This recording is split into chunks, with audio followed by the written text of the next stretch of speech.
شمر ذی الجوشن، اس خبیث مردود نے عمرو بن سعد سے کہا تم سپہ سالار ہو، جنگ کے شروع کرنے کی اجازت دے دو۔ اسی اثنا میں حر بن یزید جو 1000 کا لشکر لے کر سب سے پہلے امام حسین کے پاس آیا تھا، اس نے آ کر کے پوچھا اے لوگو، کیا تم صحیح میں حسین کے ساتھ جنگ کرنا چاہتے ہو؟ حقیقت میں تم لڑو گے امام حسین کے ساتھ؟ تو سبوں نے کہا ہم آئے اسی لیے ہیں کہ حسین کے ساتھ ہم وہ سلوک کریں گے کہ دنیا یاد رکھے گی۔ حضرت اس وقت حر بن یزید نے کہا اے لوگو، کیا تمہیں ڈر نہیں لگتا کہ حسین بن علی کے ساتھ لڑنے سے تمہاری آخرت خراب ہوگی، عاقبت برباد ہوگی؟ لوگوں نے اسے تانا مارنا شروع کیا کہ تو وفادار نہیں ہے، یزید کو ہم خط لکھ کر کے بھیج دیں گے، 1000 کا لشکر دے کر کے تجھے بھیجا گیا تھا حسین کو گرفتار کرنے کے لیے، تو اب بہکی باتیں کر رہا ہے۔ حر بن یزید فوج سے الگ ہو کر درمیان میں کھڑا ہوا، اپنے خیمے کے پاس آیا، اس کے گھر والے بھی تھے، اس کی بیوی اور اس کا بڑا بیٹا بھی تھا۔ انہوں نے دیکھا کہ حر کانپ رہا ہے اور بہت زیادہ جسم میں تھرتھراہٹ آ گئی۔ گھر والوں نے پوچھا حر یہ کیسی کپکپاہٹ ہے، کیسے کانپنا ہے؟ اس نے کہا میں ایک طرف جنت دیکھ رہا ہوں اور ایک طرف دوزخ دیکھ رہا ہوں، حسین کے خیمے کی طرف مجھے جنت دکھ رہی ہے اور یزیدی لشکر کی طرف مجھے دوزخ دکھ رہی ہے، اور میں بیچ میں کھڑا ہوں۔ بتاؤ اے لوگوں میں کیا کر سکتا ہوں؟ میں اگر دوزخ کو جان بوجھ کر کے ہاتھ میں لے لوں تو دنیا میں مجھ سے زیادہ بے وقوف اور پاگل کوئی نہیں ہوگا۔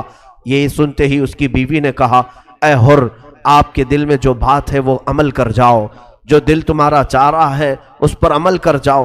حر نے فوراً اپنا گھوڑا دوڑایا اور اپنے بیٹے کو لیا، اپنی بیوی کو لیا، سیدھے امام حسین کے خیمے میں آیا۔ امام حسین نے دیکھا یزیدی لشکر کا پہلا کمانڈر آیا ہے، پوچھا کہ کیسے آنا ہوا؟ ابھی تو کوئی جنگ کی بات نہیں ہے۔ حر بن یزید نے کہا نہیں، جنگ کا طبل بج گیا ہے اور اعلان ہو چکا ہے کہ اہل بیت کے سر اڑائے جائیں گے، تیروں سے آپ کے جسم چھلنی کر دیے جائیں گے۔ میں اس لیے لشکر یزید چھوڑ کر آیا کہ مجھے رب نے ہدایت دی اور مولا مجھے تمہارے قدموں میں ڈال دیا۔ اے حسین، کیا میری بخشش کا کوئی راستہ نکل سکتا ہے؟ میں ہی ہوں جو آپ کو یہاں اترنے پر مجبور کیا، میں ہی ہوں جو آپ کو کربلا کے میدان پہ لے آیا۔ حر نے کہا کیا میری بخشش ہو سکتی ہے اگر میں اس عمل سے باز آ جاؤں؟ حسین ابن علی نے اس وقت بھی گلے لگایا اور کہا انت حر فی الدنیا و فی الاخرہ، اے حر تو دنیا میں بھی آزاد ہے اور آخرت میں بھی آزاد ہے۔ یہ اہل بیت کی شان ہے۔ اخیر وقت میں وہ آیا، حسین ابن علی نے گلے لگا لیا اور اس کے بعد حر نے کہا اے حسین آپ حکم فرمائیں، میں آپ کی طرف سے سب سے پہلے لڑنے کے لیے جاؤں گا۔ آیا تھا یزید کی طرف سے، اسی کو کہتے ہیں مولا کی ہدایت کاملہ۔ جب رب تبارک و تعالیٰ چاہتا ہے تو کفر کے اڈے سے بھی کسی کو نکال کر دائرہ اسلام میں لے آتا ہے، اور جب کبھی کسی کو گمراہ کرنا چاہے تو کعبہ کے قریب رکھ کر کے بھی کسی کو بے ایمان اور کفر کی موت مار دیتا ہے۔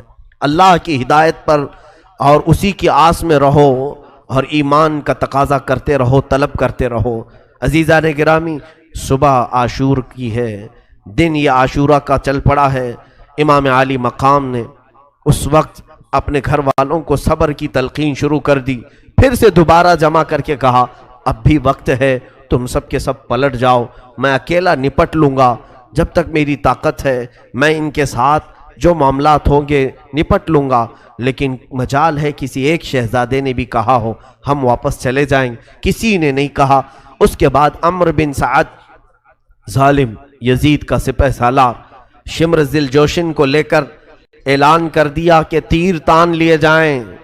سارے لوگوں نے گھٹنے ٹیک دیے اور حکم کی فرمان برداری پر اپنے اپنے تیر سنبھال لیے، اور خیمہ حسین کی طرف ہر ایک کا تیر تھا۔ اور اسی اثنا میں 1000 کا لشکر لے کر عمرو بن سعد گھوڑے دوڑاتا ہوا خیمہ حسین کے پاس آیا۔ جیسے ہی وہ آیا، اب سیدنا امام حسین نے اپنے گھر کے 20 افراد کو لیے اور ان 1000 کا مقابلہ کرنا شروع کیا۔ ہم نے تو بدر کے متعلق سنا ہے 313 تھے اور مقابل میں 1000 تھے، یا حسین کے ساتھ 20 ہیں اور مقابل میں 1000 ہیں۔ یہ ہاشمی جوانوں کے ساتھ امام حسین کے شہزادوں نے وہ آئے ہوئے لشکریوں کو جو دوڑا رہے تھے، خیموں کے پاس بے حرمتی کر رہے تھے، حسین ابن علی کے شہزادوں نے ان کی صفوں کو ایسے کاٹا، پورے مجمع کو ایسا منتشر کیا کہ کئی گھوڑے زخمی ہو کر گرے، کئی فوجیں وہاں کٹ گئیں، اور اس کے بعد وہ جان بچا کر پھر خیمہ یزید میں آ گئے، یزید کے لشکریوں میں آ کر مل گئے اور کہا اس طرح سے جنگ نہیں ہوگی۔ پھر عمرو بن سعد نے کہا اب دیکھنا تم سب گواہ رہنا، سب سے پہلا تیر حسین کی طرف میں چلاتا ہوں، اور یہ کہہ کر کے اس نے خیمہ حسین کی طرف تیر چلایا، اور اس کے بعد اعلان کر دیا جنگ کا آغاز ہو چکا ہے۔ طبل بجائے گئے، باجے بجائے گئے اور سر پھونکے گئے، وہاں پر طبلے، بانسریاں اور یہ جو بجائے جا رہے تھے حسین کے ساتھ جنگ چھیڑنے کے اعلان میں بجائے جا رہے تھے۔ آج بھی لوگ بجاتے ہوئے نکلتے ہیں، شاید آج بھی لوگوں کے دل میں یہ ہوگا حسین کو بلا رہے ہوں گے کہ پھر سے جنگ شروع ہونے جا رہی ہے۔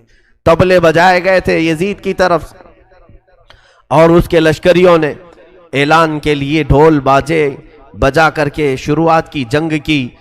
امام حسین ابن علی رضی اللہ تعالیٰ عنہ اپنے خیمے میں بیٹھے تھے، حر بن یزید جو آئے امام علی مقام کی بیعت کی تھی اور وفاداری کا ثبوت دیا تھا، وہ اٹھے اور جانے لگے تو حر بن یزید کا بیٹا علی وہ کھڑا ہوا اور کہا کہ اے ابا جان، آپ کے ہوتے ہوئے، میرے ہوتے ہوئے آپ کیسے جائیں گے، مجھے اجازت دیں۔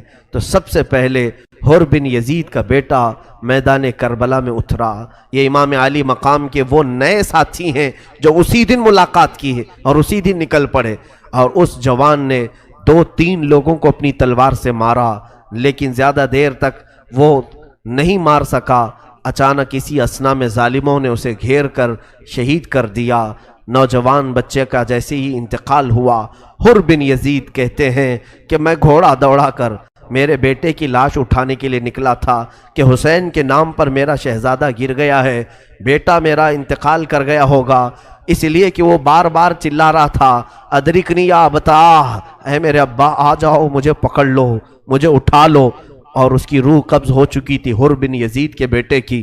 حر کہتے ہیں میں گھوڑا دوڑاتے ہوئے میرے جوان بچے کے تک پہنچنا چاہ رہا تھا، دیکھا وہاں پر مجھ سے پہلے حسین ابن علی پہنچے ہوئے ہیں اور امام علی مقام اس جوان کو اٹھا رہے ہیں اور اٹھا کر کے خیمے کی طرف لا رہے تھے۔ حر بن یزید نے کہا آقا یہ غلام زادہ ہے، آپ اٹھا رہے ہیں۔ حسین ابن علی نے کہا کہ اے حر تجھے معلوم نہیں دنیا کا دستور ہے کہ جوان بیٹوں کو باپ نہیں اٹھا پاتا، تو میں اٹھاؤں گا جب تک رہوں گا۔ لیکن کربلا نے وہ بھی منظر دیکھا جب حسین نے خود اپنے شہزادوں کی لاشیں اٹھائے، تب کوئی دوسرا اٹھانے والا تھا ہی نہیں۔ اے میرے عزیزو، امام علی مقام اس جوان بچے کی لاش کو خیمے تک لے آئے۔ حر بن یزید یہ امام علی مقام کی طرف سے نکلے اور اپنے بیٹے کی موت کا غم بھی لاحق تھا۔ یزید کے لشکریوں پر وہ شیر کی طرح بپھر گئے، جگہ جگہ سے ان کی صفوں کو کاٹتے رہے۔ عمرو بن سعد نے کہا کہ پکڑ لو حر بن یزید کو اور گرفتار کرو۔ لوگوں نے جب تیروں سے حملہ کیا اور پھر دیکھا کہ تیر کھا کر تقریباً 27 تیر حر بن یزید کے جسم پر لگے، لیکن وہ کسی تیر کا کوئی بھی نوٹس نہیں لیتے تھے، اور اس کے بعد ایسا ہوا کہ ان کے گھوڑے کو گرایا گیا اور لوگ ان کے جسم پر چڑھ گئے اور ان کا سر بھی جسم سے الگ کیا گیا۔ حر بن یزید کو وہاں پر شہادت ہوئی۔